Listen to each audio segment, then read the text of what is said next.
샬롬, 반갑습니다. 오늘은 잠언서 19장 1절로 29절의 말씀을 가지고 참된 친구란 이런 주제로 묵상한 것을 우리가 서로 나누어 봅니다. 우리가 한때 뜨거운 은혜를 받아서 평생을 그리스도를 위하여 몸 바칠 것을 맹세하던 그 사람이 세월이 지난 어느 날 은혜를 떠나서 기진맥진한 상태로 살아가는 모습을 우리는 종종 보게 됩니다. 왜 그럴까? 그것은 받은 은혜를 잊고 영적 생활에 실패자가 된 까닭이겠죠. 받은 은혜를 잊어버리는 데에는 여러 가지 영향이 있겠지만 가장 크게 영향을 미치는 것이 바로 게으름이 아닌가 생각을 하게 됩니다. 게으름은 우리 영혼을 죽이는 것과 똑같습니다. 영적인 게으름에서 벗어나지 못하면 우리 영혼은 서서히 메말라가게 되는 겁니다. 부지런히 노력하는 어떤 그 자기 훈련이 없이는 영적인 진보를 이룰 수가 없는 것이죠. 이제 본문 1절로 7절까지에 대한 묵상을 살펴봅니다. 본문 1절에 보면 성실히 행하는 이 가난한 자는 입술이 패려하고 미련한 자보다 나으니라고 합니다. 성실히 행하는 가난한 자는 입술이 패려하고 미련한 자보다 낫다. 여기서 성실히 행하는 가난한 자와 입술이 패려하고 미련한 자를 대조시켜서 지금 권면하고 있습니다. 성실히 행하는 자는 진실되게 사는 가난한 자라는 뜻입니다. 그렇습니다, 여러분. 하나님의 사람들은 아무리 가난해도 하나님 앞에서 진실되고 바르게 살아가야 합니다. 입술이 패려한 자는 입술이 사곡한 자를 의미하는데, 사곡하다라는 말은 곧 입술이 구부러진 것을 의미합니다. 이런 사람은 항상 사실대로 말하지 않고 왜곡되게 말하는 자로서 곧 하나님을 멸시하는 자와 같은 것입니다. 본문 2절에서 지식 없는 소원은 선치 못하고 라고 합니다. 이 말은 히브리 원어로 직역해 보면은 영원히 지식 없음이 좋지 못하고라는 뜻이 됩니다. 그렇습니다, 여러분. 소원이라고 해서 다 좋은 것만은 아니겠죠. 터무니없는 소원은 다 이루어질 수도 없으면 물론 그것이 선할 수도 없는 겁니다. 하나님의 지식을 알지 못하고 또 진리에서 떠난 소원은 모두가 다 죄를 짓게 하는 육신의 소욕에 지나지 않을 것입니다. 그렇습니다. 신학자인 찰스 브리지스는 영적 지식이 없는 그 영혼의 5가지 불행을 지적하였는데, 첫째가 생활에 참된 지침을 모른다는 겁니다. 이것은 하나님을 영화롭게 못하는 것이죠. 두 번째로 죄악 처분의 방법을 모른다. 십자가에 못 박힌 예수를 믿는 것을 모른다는 겁니다. 세 번째는 환난을 당하여도 도움받을 길을 모른다는 겁니다.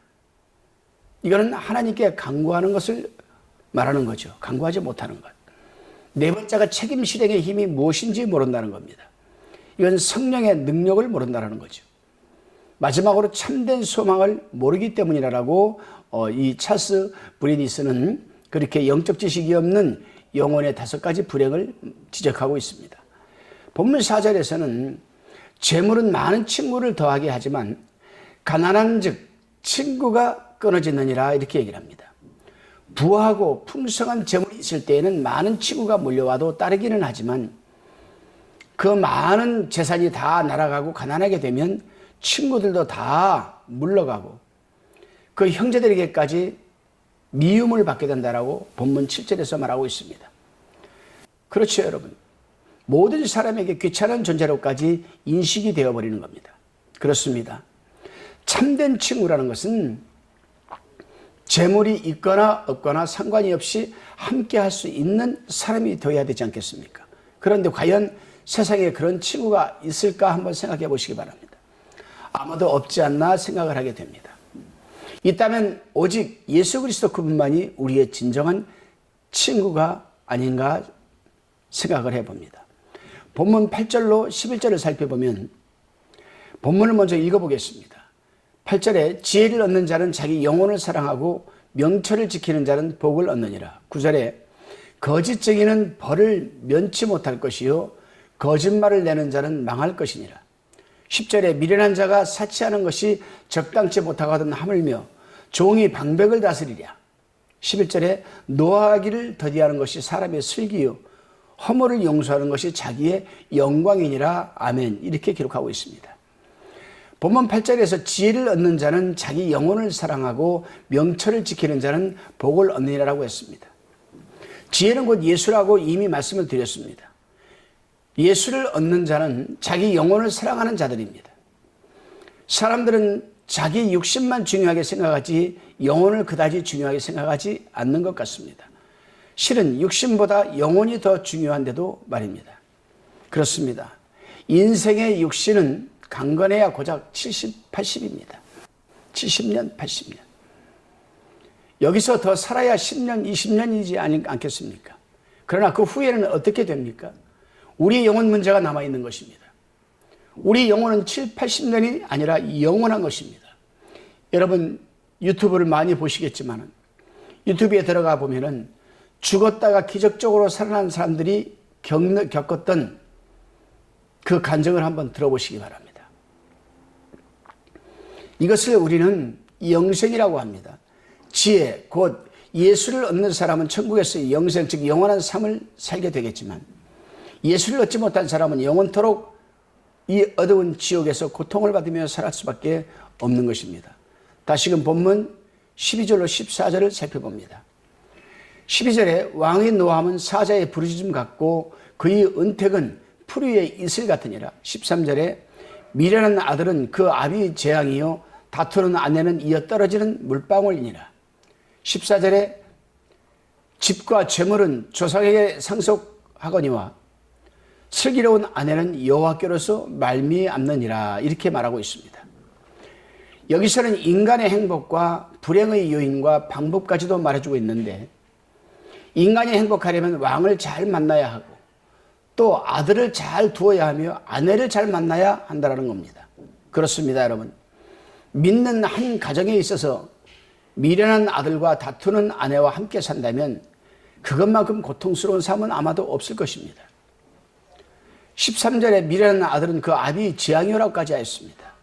여기서 미련한 아들은 하나님을 경외하지 않고 부모님에게도 순종하지 않을 뿐 아니라 회개하지 않고 선한 삶을 영위하지 않는 자를 말하는 것입니다. 바로 이런 아들이 있다면 그것은 재앙, 곧 불행일 것입니다. 성경에서는 다투는 아내상을 여러 가지로 찾아볼 수가 있습니다. 사무엘하 6장 20절에 보게 되면 다윗과 미갈이 그랬고 욥기서 2장 9절에서는 욥과 그의 아내가 그랬습니다. 그래서 슬기로운 여인을 아내로 맞이하는 것은 참으로 큰 축복이 아닐 수가 없는 것입니다. 다시 우리가 본문 15절로 17절을 한번 봉독해 봅니다. 15절에 게으름이 사람으로 깊이 잠들게 하나니 해태한 사람은 줄일 것이니라. 16절에 계명을 지키는 자는 자기 영혼을 지키거니와 그 행실을 삼가지 아니하는 자는 죽으리라. 17절에 가난한 자를 불쌍히 여기는 것은 여호와께 꾸이는 것이니 그 선행을 갚아주리라. 이렇게 말하고 있습니다. 17절에 보면은 가난한 자를 불쌍히 여기는 것은 여호와께 꾸이는 것이니 그 선행을 갚아주시리라고 했습니다. 예수님께서도 지극히 작은 자 하나에게 한 것이 곧 네게 한 것이니라라고 마태복음 25장 40절에서 말씀하셨습니다. 그렇습니다, 여러분. 하나님을 믿는 사람이 작은 자에게 선행을 베풀게 되면 하나님께서 범사에 복을 주시고 재앙의 날에 건져주시고 부활과 심판의 날에 갚아주신다라는 약속을 하셨습니다. 우리는 여러분 살아가는 삶 속에서 나보다 좀 더 못한 사람이 있으면 선행을 베푸는데 인색하지 마시기 바랍니다. 분명 하나님께서는 신명기 15장 10절에서 말씀드린 대로 범사에 복을 주실 것이고 또 시편 41편 1절에서 말하는 대로 재앙의 날에 하나님께서 피할 길을 열어주십니다. 마지막 때 마태복음 25장 34절에서 말하는 것처럼 부활과 심판의 날에 하나님으로부터 큰 상급이 주어질 것을 믿으시기 바랍니다. 다시금 본문 18절로 20절의 말씀입니다. 요즘 자녀들을 둔 부모들을 보면 그 자녀들에 대한 적당한 훈계와 징계를 하지 못하는 것을 우리는 볼 수가 있습니다. 그 이유야 각자 다르겠지만 보편적으로 머리들이 다 커서 사랑스러워서 다 자랐으니 자기들이 알아서 하겠지라는 생각 때문에 그렇다고들 합니다마는, 그러나 자녀에 대한 징계가 있다면 그 자녀에게는 소망이 있고 미련함이 물러간다라고 성경은 우리에게 가르쳐주고 있습니다. 무엇보다도 하나님을 경외하지 않는 자녀는 반드시 초달을 해야지, 초달을 하지 않으면 그 자녀들을 미워하는 것과 마찬가지라고 잠언서 13장 24절에서 우리에게 가르쳐주고 있습니다. 여러분들은 자녀들에 대한 여러분 교육이 어떻습니까? 잘못을 해도 넘어가고 모른 척하고 그렇게 넘어갑니까? 아니면 잘못을 하면 반드시 짚고 초달을 하고 넘어가겠습니까? 그 자녀를 진정으로 사랑하고 그 자녀에 대한 미래에 큰 꿈을 갖고 있다면 분명히 자녀들은 우리가 그리스도 안에서 사랑으로 초달을 해야 되는 줄로 믿습니다. 다시금 본문 21절로 29절까지의 내용을 살펴보면, 본문을 먼저 읽어보겠습니다. 사람이 마음에는 많은 계획이 있어도 오직 여호와의 뜻이 완전히 서리라, 이렇게 말하고 있습니다. 인간은 내일의 꿈이 있기에 오늘을 참고 살아가는 것 아니겠습니까? 그러므로 사람이 장래를 위한 계획을 세운다는 것은 대단히 바람직하고 좋은 것이라 할 수가 있습니다. 그러나 어디까지나 인간의 계획은 불안정하다는 것을 지금 말해주고 있는 겁니다. 그렇습니다, 여러분. 인간의 힘으로는 실현 불가능하고 인간의 마음은 늘 변하기 때문에 불안할 수밖에 없습니다. 반면에 하나님의 뜻은 완전하고 또 안전합니다. 따라서 우리 인간들은 모든 계획을 하나님께 맡겨야 하는 겁니다. 그래서 잠언서에서 늘 사람이 자기의 계획을 세울지라도 그 걸음을 인도하는 자는 여호와시니라라고 말씀을 하는 겁니다. 여러분, 그리스도 안에서 여러분 속에 내주하시는 성령의 감동으로 인도하심으로 계획들을 잘 세우시고 또한 하나님의 뜻으로 이루어내시기를 주님의 이름으로 축원합니다. 기도드리시겠습니다. 주님, 우리가 주님을 처음 만났던 그 기쁨을 잊지 않게 도와주시고 게으르지 않고 더 열심히 품게 하여 주옵소서. 인간이 아무리 계획을 세워도 하나님의 뜻 안에서 이루어지는 만큼 언제나 주님 안에서 계획을 세우고 이루어지게 하옵소서.